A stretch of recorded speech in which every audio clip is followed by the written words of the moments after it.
Welcome to our channel. రైతులు వాతావరణ పరిస్థితుల దృష్ట్యా తాము కోత కోసిన వడ్డల్ని అమ్ముకోవడానికి చాలా ఇబ్బందులు పడుతున్నారని చెప్పి మనకి కృష్ణా జిల్లా పౌడముఖి మండలం హనుమంతపురం గ్రామం నుంచి రైతులు ఫోన్ చేయడంతో నేను మన ఛానల్ తరఫున రైతుల సమస్యలు తెలుసుకునేందుకు, క్షేత్రస్థాయిలో తెలుసుకునేందుకు ఈ గ్రామం వచ్చి రైతులతో మాట్లాడడం జరిగింది. ఇక్కడ మన రైతు ఇక్కడ ఉన్నారు, కాగి శ్రీరాములు అనే రైతుతో మనం ఉన్నామండి. ఈయన కోత కోసి ఇలా 12 రోజులు అవుతుంది అంటున్నారు. అదే రైతు సేవా కేంద్రాల్లో సంచులు ఇచ్చారంట. వాళ్ళ సంచుల్లోకి ఎత్తుకుని ధాన్యాన్ని ఇక్కడ పెట్టుకుని ఉన్నారు.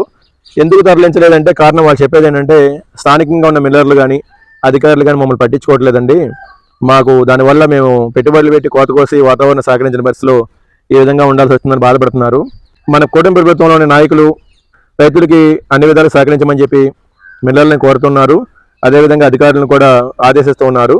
కానీ రైతు యొక్క కష్టాన్ని ఆసరా చేసుకుని స్థానికంగా ఉన్న కొంతమంది మిల్లర్లు, అదేవిధంగా ఆ అధికారుల అలసత్వం వల్ల రైతులు చాలా ఇబ్బందులు పడుతున్నారు. కోత కోసి 12 రోజులు అవుతుందండి. 12 రోజులు అవుతుంది. ఎండబెట్టమన్నారని, పచ్చి తీసుకొని అన్నారని ఎండబెట్టాను. 6 రోజులు ఎండబెట్టాను. ఎండబెట్టి ఆర్బీకే నుంచి సంచులు తెచ్చాను. సంచులు తెచ్చి కాటాలు వేయించిన తర్వాత లోడ్లకి లారీలు రావట్లేదు. ఆర్బీకే కాడికి వెళ్తేనేమో ఎంఆర్ఓ గారిని కలమన్నారు. ఎంఆర్ఓ గారిని వెళ్తేనేమో అక్కడ దావులూరు టోల్గేట్ దగ్గరికి వెళ్ళమన్నారు. 2 రోజులు నాతో పాటు ఒక రైతు వచ్చాడు. ఇద్దరం కలిసి భోజనాలు కూడా లేవండి. 2 రోజులు అక్కడ కూర్చుని వచ్చాము. అక్కడ దొరకలేదు. ఈ విధంగా ఇబ్బందులు పడుతున్నామండి రైతులు. ఏరం క్లాస్కి వెళ్తే టన్నుకు వచ్చి 1200 రూపాయలు కట్టమన్నారు. మేము కట్టలేక తిరిగి వచ్చేసానండి. నేను ఉండిపోయాను. టన్నుకి 1200 దేనికి కట్టమన్నారండి? ఇదే లోడ్కి కిరాయిలండి. లోడ్ ఎక్కడికి కిరాయి? అది ఎక్కడో పశ్చిమ గోదావరి జిల్లా అంటండి. కృష్ణా జిల్లా నుంచి పశ్చిమ గోదావరి జిల్లా ట్రాన్స్పోర్ట్కి టన్నుకి 1200 రైతు చెల్లించాలని చెప్పి ఇక్కడ స్థానికంగా అధికారులు చెప్తున్నారు. ఇక్కడ టన్నుకి 1200 రూపాయలు కిరాయి చెల్లించి రేపొద్దున ప్రభుత్వం నిర్దేశించిన విధంగా మనకి వీళ్ళకి ఎంతవరకు వస్తుందని చెప్పి కొంత ఆందోళన కూడా ఉంది. అదేవిధంగా స్థానికంగా గతంలో ఎంత లోడైనా సరే లాగేసే ఉన్న సామర్థ్యం ఉన్న మిల్లులు ఇప్పుడు ఇక్కడ తీసుకోవడానికి కారణం ఏంటనేది ఒకసారి అధికారులు పరిశీలించి రైతుల యొక్క సమస్యల్ని సానుకూల దృక్పథంతో పరిశీలించే విధంగా చర్యలు తీసుకోవాలని చెప్పి మేము మా ఛానల్ తరపున కోరుతున్నాం. గత ఆదివారం నాడు మేము కోత కోసామండి. ఎన్ని రోజులు అవుతుంది కోత కోసి? వారం అవుతుందండి.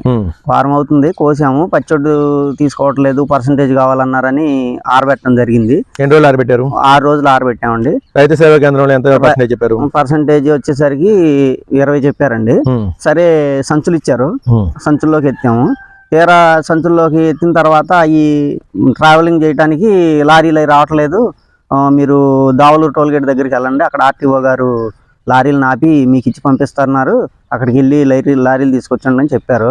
తీరా మేము అక్కడికి వెళ్తే అక్కడ లారీల వాళ్ళు కూడా రావట్లేదు. అక్కడ 2 రోజులు అక్కడే ఉండిపోయాం.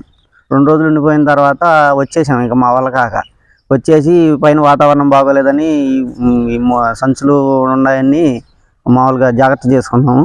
తర్వాత మరుసటి రోజున వేరం క్లాక్ నుంచి ఎంఆర్ఓ గారు ఫోన్ చేసి లారీలు వస్తున్నాయి, మీ ధాన్యం ఎక్కించుకెళ్ళడానికి రండి అని చెప్పి రమ్మన్నారు. అప్పుడు మేమేం చేసామంటే వేరం క్లాక్ వెళ్ళాము. వెళ్తే పశ్చిమ గోదావరి నుంచి లారీలు వచ్చినాయండి. ఆ ధాన్యాన్ని లోకల్ మిల్లర్స్ కాకుండా పశ్చిమ గోదావరి జిల్లా మిల్లర్స్కి పంపించడానికని లారీలని రప్పించారు. అయితే వాళ్ళు అనేది ఏంటంటే టన్నుకి 1200 రూపాయలు రైతే చెల్లించాలి. ట్రాన్స్పోర్ట్ కింద రైతులు ఇప్పుడే చెల్లించేసేయాలంట.